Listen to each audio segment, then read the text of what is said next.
কলকাতা লিগের সুপার সিক্সে ইস্ট বেঙ্গল বনাম ডায়মন্ড হারবার ম্যাচ ঘিরে তৈরি হলো চরম নাটকীয়তা।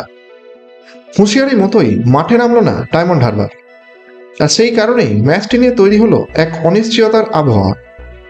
তবে তারপরেও ইস্ট বেঙ্গলকে চ্যাম্পিয়ন ঘোষণা করা যায়নি, কারণ সিদ্ধান্ত এখন আইএফএর কোর্টে। সুপার সিক্সের সূচি ঘোষণার পর থেকেই ম্যাচের দিন নিয়ে আপত্তি জানিয়ে আসছিল ডায়মন্ড হারবার।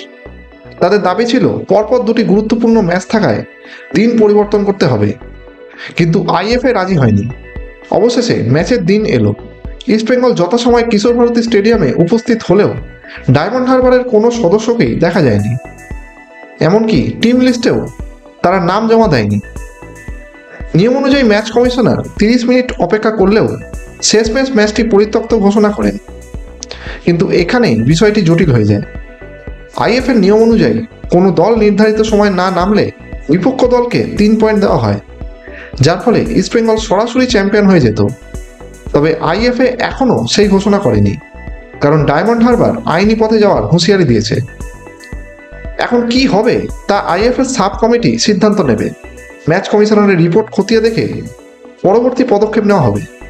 তবে যদি ইস্ট বেঙ্গল 3 পয়েন্ট পায়, তাহলে তাদের কলকাতা লিগ জয়ের স্বপ্ন সফল হবে। আপাতত লিগ টেবিলে ইস্ট বেঙ্গল 17 ম্যাচে 47 পয়েন্ট নিয়ে শীর্ষে রয়েছে, যেখানে তাদের 15টি জয় 2টি ড্র হয়েছে। দলের সর্বোচ্চ 13টি গোল করেছেন জেসিন্টিকে। ইস্ট বেঙ্গলের কোচ বিনো জর্জ স্পষ্ট জানিয়ে দিয়েছেন তারা ম্যাচ খেলতে প্রস্তুত ছিলেন, কিন্তু শেষ পর্যন্ত মাঠে নামার সুযোগই পেলেন না। এখন দেখার কলকাতা লিগের ট্রফি আদৌ তারা হাতে পায় কিনা, নাকি নতুন কোনো নাটকীয় মোড় আছে।